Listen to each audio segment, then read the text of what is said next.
दोस्तों कुवैत की कुछ बड़ी और इम्पोर्टेंट जो अपडेट आ रही है वो आप तक पहुंचाने वाले हैं। आप लोगों से गुजारिश है वीडियो को शुरू से लेकर आखिर तक जरूर से देखें दोस्तों, वीडियो को लाइक भी जरूर कर दें।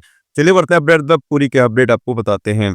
सबसे पहली अपडेट दोस्तों यहाँ पर यह है कि कुवैत की अदालत ने एक खाड़ी देश की महिला को नौकरानी की पीट कर हत्या करने के आरोप में 15 साल की जेल की सजा सुनाई है।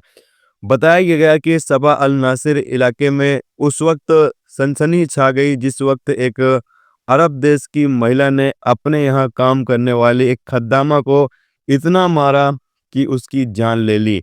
बताया यहाँ पर यह गया कि इसने लाठी से उस महिला पर हमला किया, यानी खद्दामा पर हमला किया और उसको इतना मारा कि उसकी सेहत तेजी से बिगड़ने लगी।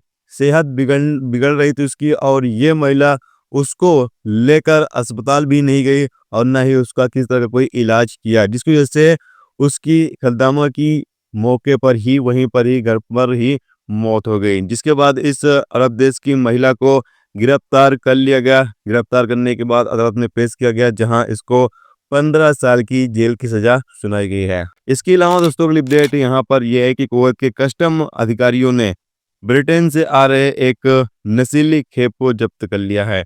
बताया गया है कि ब्रिटेन से कुवैत के इंटरनेशनल एयरपोर्ट पर एक जहाज के अंदर नशीली गोलियां लेकर आई जा रही थी, जिस पर कस्टम अधिकारियों ने कार्रवाई करते हुए सारी नशीली गोलियों को जब्त कर लिया है और जो बंदे इसमें शामिल थे उनके खिलाफ कानूनी कार्रवाई की जा रही है। यहाँ पर बताया यह गया है कि 1.142 किलोग्राम वजन का तकरीबन हशीश और नशीले पदार्थ बरामद किए गए हैं, यानी जब्त किए गए हैं।